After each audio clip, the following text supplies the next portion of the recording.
को अब बीजेपी ने मुद्दा बना लिया है। संजय राउत के विवादास्पद बयान के बाद महाराष्ट्र की राजनीति गर्मा गई है। नवनीत राणा ने अमरावती में इसे एक बड़ा मुद्दा बनाया है।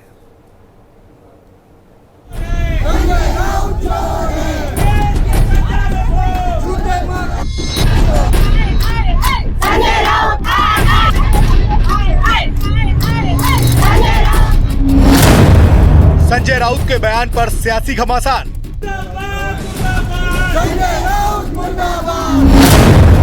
अमरावती में राणा पर राउत के बेतुके बोल। ती नाची जी आहे कोणी तिच्याशी नाही आहे, डान्सरशी नाही आहे। महिला सांसद के अपमान पर भड़की बीजेपी।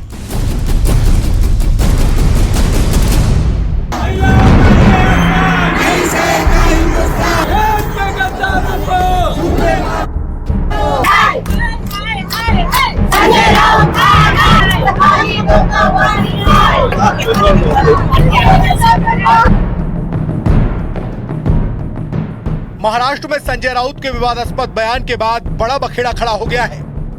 शिवसेना उद्धव गुट के नेता और राज्यसभा सांसद संजय राउत ने अमरावती से बीजेपी उम्मीदवार नवनीत राणा पर विवादास्पद बयान देकर बीजेपी और शिंदे गुट को बैठे बिठाए महिला सांसद के अपमान का एक बड़ा मुद्दा दे दिया है। अमरावती में बलवंत वानखेड़े के प्रचार के दौरान संजय राउत ने बीजेपी नेता और उम्मीदवार नवनीत राणा को नाचने वाली कह दिया, जिस पर नवनीत राणा ने कहा कि एक महिला चाहे किसी भी क्षेत्र में काम कर रही हो, अपने स्वाभिमान और आत्मसम्मान के साथ समझौता नहीं करती। पहले आपको संजय राउत का वो बयान सुनवाते हैं, जिसके बाद ये पूरा बखेड़ा खड़ा हुआ। ही लढाई बळवंत वानखडे आणि ती नाची जी आहे कोणी तिच्याशी नाही आहे, डान्सरशी नाही आहे, बबलीशी नाही आहे। ही लढाई मोदी विरुद्ध महाराष्ट्र आहे, लक्षात घ्या। ही लढाई मोदी विरुद्ध महाराष्ट्र, ही लढाई मोदी विरुद्ध उद्धव ठाकरे, ही लढाई मोदी विरुद्ध शरद पवार, ही लढाई मोदी विरुद्ध राहुल गांधी है। हालांकि अपने बयान पर बवाल मचने के बाद संजय राउत सफाई पर उतर आए और भाषाई समस्या की वजह से विवाद बढ़ने की बात कहने लगे। दूसरी तरफ नवनीत राणा ने कहा कि वो किसी भी कीमत पर अपने सम्मान के साथ समझौता बर्दाश्त नहीं करेंगे। मैंने उसको कहा ये एक नटी है, उसका पार्लियामेंट में जाकर क्या करते हैं मुझे मालूम नहीं है। नटी का मतलब होता है एक्ट्रेस। मैं मराठी में कहा, अभी वो लड़की वो औरत को मराठी नहीं समझते तो मैं क्या करूं।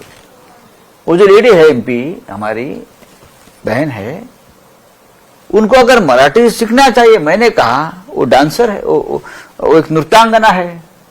हमारे मराठी में बोलते हैं नाची, वो डांसर है। अब डांसर को मैंने कहा ना, तो उसमें गलत क्या है। एक आधी महिला अगर बाहर काम करती है तो अपना स्वाभिमान नहीं बेचती है। और ये क्षेत्र की तो मैं बहू हूं, और बहू करके जब मैं काम कर रही हूं, मेरी इज्जत सिर्फ नवनीत राणा अकेले लेके नहीं, इस क्षेत्र की हर एक महिला की इज्जत मेरे साथ बंधी होती है। वो हर एक महिला की इज्जत लेके मैं क्षेत्र में काम कर रही हूं।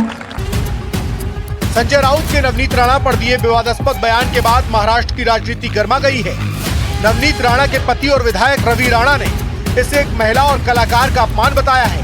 वहीं नवनीत राणा के समर्थन में उतरे शिंदे गुट के नेताओं ने कहा कि संजय राउत अपना मानसिक संतुलन खो चुके हैं।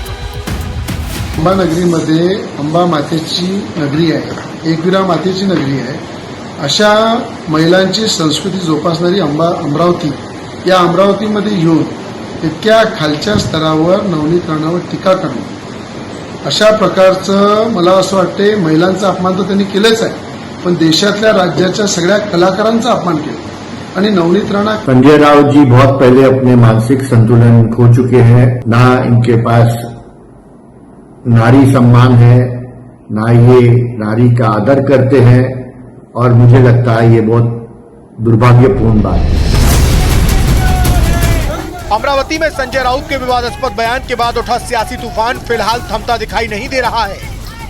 बीजेपी और शिंदे गुट संजय राउत पर हमलावर हैं और अमरावती में महिला सांसद के अपमान वाला ये बयान सियासी मुद्दा बन गया है।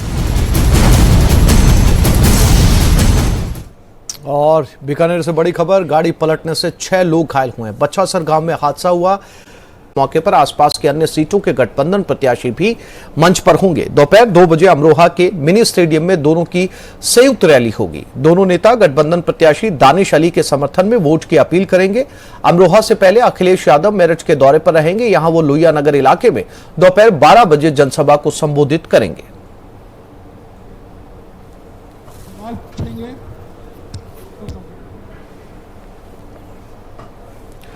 उधर बंगाल में चुनाव प्रचार में सीएए और एनआरसी की चर्चा लगातार हो रही है और यह चर्चा वहां की मुख्यमंत्री ममता बनर्जी कर रही हैं। एक बार फिर से मुर्शिदाबाद में ममता बनर्जी ने सीएए और एनआरसी को लेकर केंद्र सरकार पर हमला बोला है। ममता बनर्जी ने कहा कि अगर आप वोट नहीं डालेंगे तो वो आपका आधार कार्ड और आपकी नागरिकता छीन लेंगे। इसके साथ ही उन्होंने किसी भी कीमत पर सीएए और एनआरसी बंगाल में नहीं लागू करने की बात फिर से दोहराई।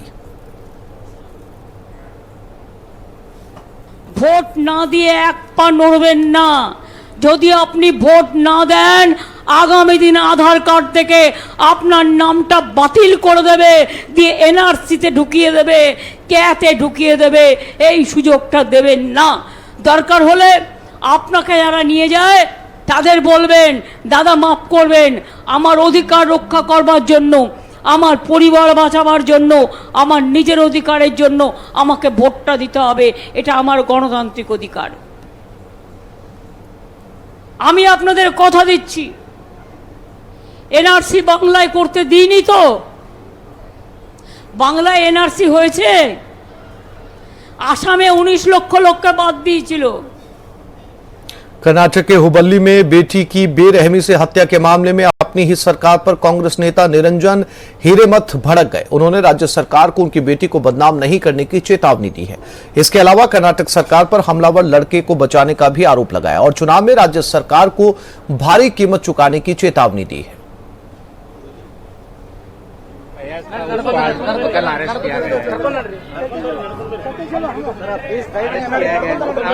अगली कदम के बारे में आपके क्या? अरेस्ट किए तो कानून के हिसाब से जो आएगा वो सेक्शन लगा के उसको बिल्कुल बाहर नहीं छोड़ना है। कोई जमानत नहीं देना है, कोई वकील वकालत नहीं डालना है। ये मेरा मांग है और मेरा डिमांड है और मेरा आत्मा से बोल रहा हूँ, मेरा समाज से बोल रहा हूँ।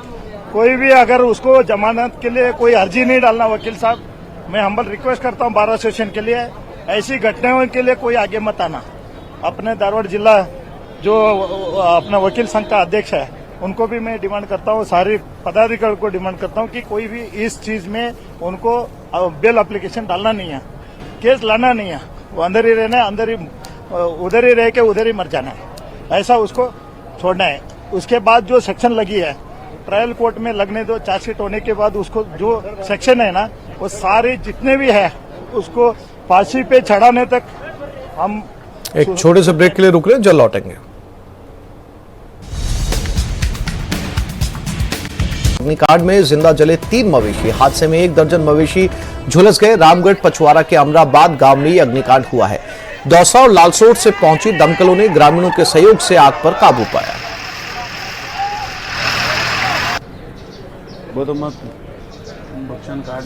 तो ये दौसा से तस्वीरें हैं, भीषण अग्निकांड की तस्वीरें। मवेशियों से लेकर आदमी तक इसमें झुलस गए।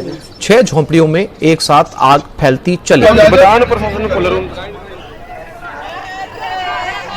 इस अग्निकांड में 3 जानवर जल गए। रामगढ़ पचवारा के अमराबाद गांव में ये अग्निकांड हुआ है।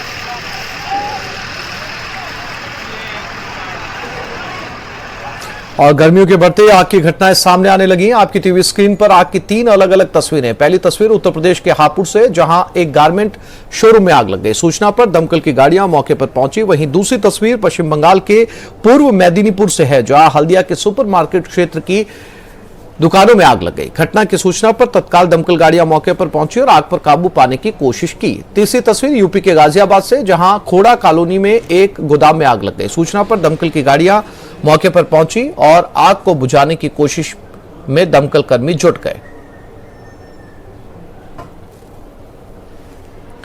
तो ये 3 अलग अलग शहर से आग की तस्वीरें। जैसे जैसे तापमान पारा बढ़ता जा रहा है गर्मियों का, वैसे वैसे आग लगने की घटनाएं भी सामने आ रही हैं।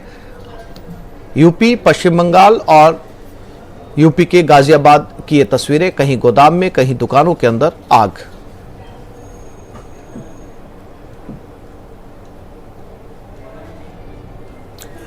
युद्ध में इजराइल अकेला नहीं है। इजराइल के पास अमेरिका का दम है, ब्रिटेन के लड़ाकू विमान हैं, फ्रांस के राफेल हैं, इजराइल के पास नेटो की पावर है, लेकिन ईरान भी किसी से कम नहीं। ईरान के पास मोस्ट पावरफुल पुतिन का बैकअप है। मगर ये महाशक्तियां खुलकर खाड़ी के टकराव में दखल क्यों नहीं दे रही? क्या है सुपर पावर का वॉर प्लान? स्पेशल रिपोर्ट में देखिए, क्या ईरान कराएगा वर्ल्ड वॉर?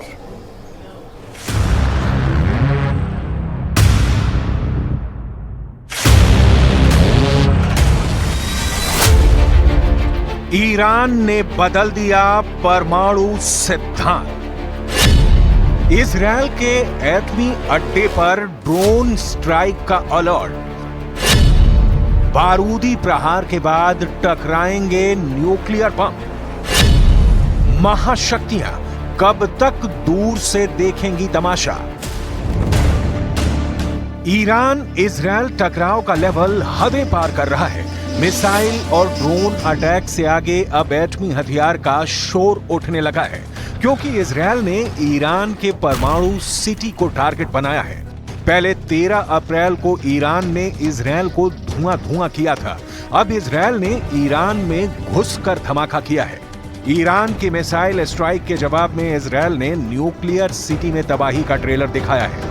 दो जानी दुश्मनों के बीच वार पलटवार का दौर असल में अब शुरू हो गया है। ईरान इजरायल को मुंह तोड़ जवाब देने की रिहर्सल कर रहा है। वहीं इजरायल हमले से उबरने से पहले ही ईरान को दहलाने का दम भर रहा है। लेकिन ये बारूदी टकराव जल्द परमाणु युद्ध में बदल सकता है, क्योंकि दोनों देशों की तरफ से फर्स्ट टारगेट एटमी ठिकाने ही सेट किए गए हैं। ईरान और इजरायल दोनों तरफ से ऐलान किया गया है कि युद्ध में सबसे पहले परमाणु अड्डे तहस नहस किए जाएंगे, यानी सबसे भयावह खूनी नरसंहार का प्लॉट तैयार है।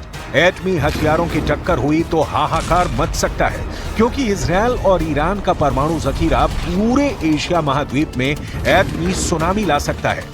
ऐसे हालात बनने के बाद भी दुनिया के सबसे ताकतवर मुल्क क्या सिर्फ तमाशबीन बने रहेंगे? क्या अमेरिका और रूस खाड़ी में चल रहे बारूदी टकराव को दूर से देखते रहेंगे? मोस्ट पावरफुल नेशन की रणनीति क्या है?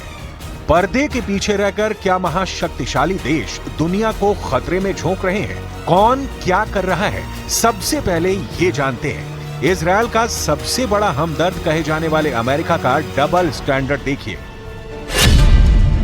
CNN के मुताबिक ईरान पर हमले से ठीक एक दिन पहले गुरुवार को अमेरिका के रक्षा मंत्री लॉयड ऑस्टिन ने इजरायली रक्षा मंत्री योव गैलेंट से फोन पर बात की थी।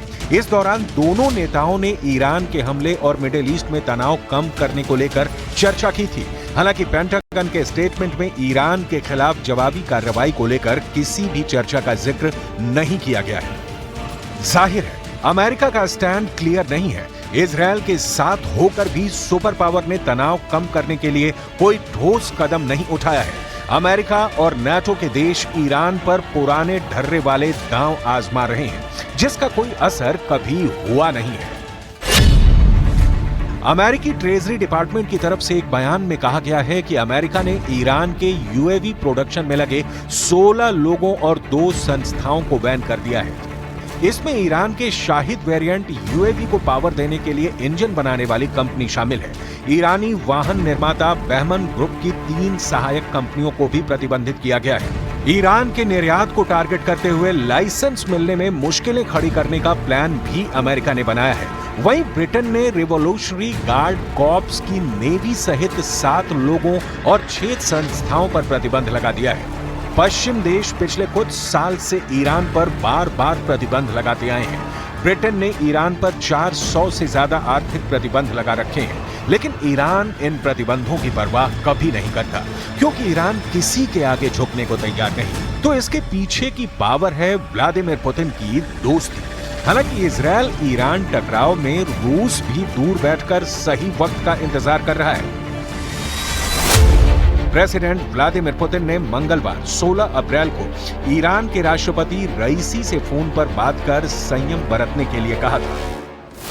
लेकिन हालात बदलने पर रूस खुलकर ईरान के साथ खड़ा होगा, इसमें किसी को शक नहीं, क्योंकि यूक्रेन युद्ध में रूस का साथ देने वाला ईरान सबसे बड़ा देश था। रूसी सैनिकों ने ईरान के शाहिद 136 ड्रोन के इस्तेमाल से यूक्रेन में कई फ्रंट पर तबाही मचाई थी।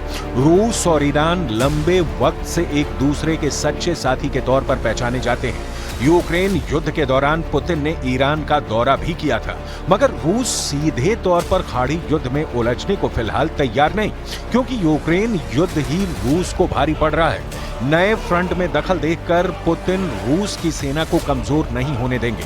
वहीं अमेरिका किसी भी सूरत में खाड़ी के टकराव में सीधे तौर पर शामिल होने से बच रहा है, क्योंकि इस इलाके में अमेरिका का युद्ध इतिहास बहुत कड़वा रहा है।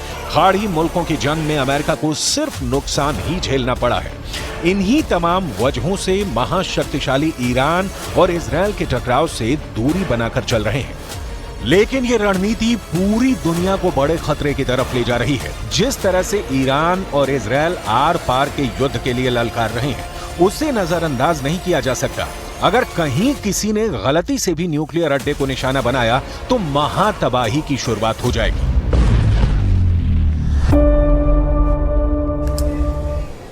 पंजाब की संगरूर जेल में कैदियों के बीच झड़प का मामला सामने आया। जानकारी